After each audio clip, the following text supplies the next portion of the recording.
be speaking German, but we'd also have a population of— Holy cow, look at that face. You can see that she's clearly being unbiased here. I mean, MSNBC would say, "Look, lady, I don't know what the hell do you want, but this is an unreliable news source and we cannot have you spreading the truth. But I am from a channel that has liberal donors too. I can contribute greatly. Too bad, you're way too credible. Now scram." But for real people, let me introduce to you the test tube community, or how they used to be called. At the beginning, they made some pretty good videos. They analyzed the strength of nations, they talked about political ideologies, social issues, and had their own news network. However, along with their science channel D-News, they became incredibly liberally biased. They said that the pink tax still exists, if you believe in God, you're stupid, if you're a man, you're incapable of leading. Just like many other liberals, they're sellouts. They've sold themselves to Seeker, and now they belong to Now This. By the way, they haven't uploaded in 4 months and their ratings have gone to shit.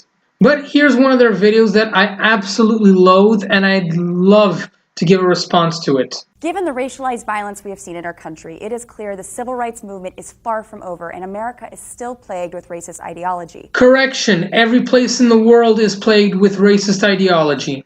But what can science say about race? What if science could help erase racism once and for all? What if I say you're insane because racism is an effect from emotion and you can't make drugs that will make people not racist? Hey everyone, it's Natalia Reagan back at it again at D-News. First of all, it is time that we start teaching our kids as soon as they can talk, and adults for that matter, that there is no biological basis for racial classification. In terms of biology, race doesn't exist. Now that's not to say race isn't real, though it's important to understand that race is a cultural construct, that humans created this and it has nothing to do with our biology. There are no distinct genetic boundaries for the groups commonly called races. Be that as it may, people do have different colored skin and physical characteristics. Traditionally, scientists have used race to refer to a subspecies, and what determines a subspecies from a species varies among taxa.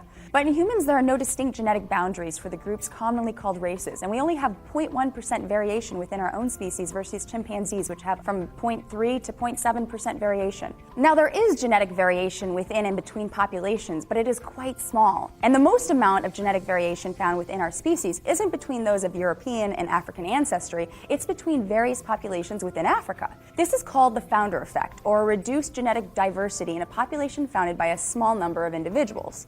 Okay, just get to the point.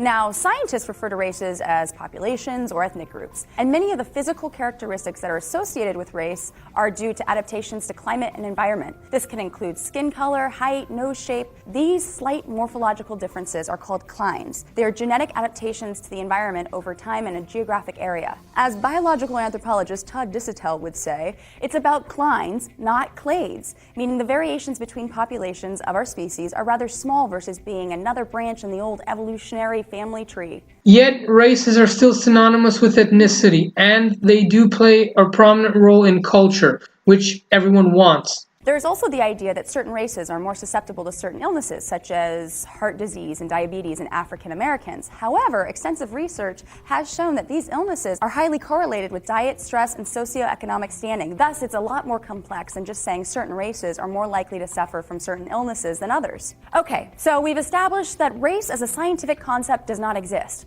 But still, it exists physically. So if race doesn't really exist, then why are people racist? Let me answer that. In short, it's a survival mechanism. It started at the beginning of time. Humans became instinctively tribal. We all learned to work in groups to survive because it was necessary. Anyone who was excommunicated from a group was basically sentenced to death. That's why today bullying and isolation are very painful. We are driven to stick to those who have the same traits to strengthen our group instead of others. That's true for all races. Are we born to be wary of the other, or is this a learned behavior? Biological anthropologist Robert Sussman tackles the history of racism and the concept of race in his book, The Myth of Race. He stresses that racism is a learned behavior or ideology that can be avoided if parents teach their children to be open and tolerant. Lol, my parents taught me not to be racist. Sussman also discusses the history of racism, stating that the concept of human races began in the Spanish Inquisition around 1480. When the purity of blood decree was established, those converting to Christianity needed to prove their Christian origins. That is not true. Racism has always existed, and it has been prominent on every continent. The Egyptians were racist towards the Nubians. The Arabs were racist towards other races, particularly Jews. Why do you assume that only white people are racist? So, can people of color be racist? Well, in my opinion, yes, they definitely can, and here's why. First of all, racism and sexism don't require power or privilege. Power plus prejudice may be a good way of describing systemic oppression, but that's not the same as racism or sexism. Please do not demonize the West and its culture, including Christianity. In the Soviet Union, atheist leaders were racially prejudiced as well. Well, searching for pure blood is a ridiculous idea, considering that there has been no point in time when any population could be considered pure. True, but the reason why I dislike your video is because I would like to help preserve Western culture and dismantle your racist SJW traits. This ideology, rooted in a racist, political, and religious agenda, continued on and was used by the Nazis to justify their goal to create an Aryan race, which led them to murder 6 million Jews and millions of others who they deemed inferior, including gypsies, homosexuals, and transgender individuals. But what if the Nazi agenda worked? Sure, we might all be speaking German, but we'd also have a population of people who might be considered pure. What did I say? Not biased at all. In terms of lower genetic diversity, but low genetic diversity is usually the result of long-term inbreeding. So we'd have a population of inbreds that would also inherit a slew of genetic ailments associated with inbreeding. What the actual fuck are you talking about? Inbreeding is when people reproduce with people who are closely genetically related to, aka your family. How the hell did you connect incest to same race reproducing? Like, I'm literally speechless. I mean, I can see that your traits aren't exactly pretty. Well, it's pretty hard to look at you. We can all agree on that. She looks like a donkey took a shit in her face. Ironic that you mentioned the Nazis, since you and your apologetic num-num squad wants to tell people who you can and cannot reproduce with. Also, I find it hypocritical as fuck when you're not waltzing over to the third world and telling them they need diversity. Yeah, so how's that for your not-so-fabulous result of genetic purity? And guess what? Genetic diversity is actually good for us. It leads to robust and healthy offspring. And who doesn't want that? You literally said 3 minutes ago that there are no biological differences between races.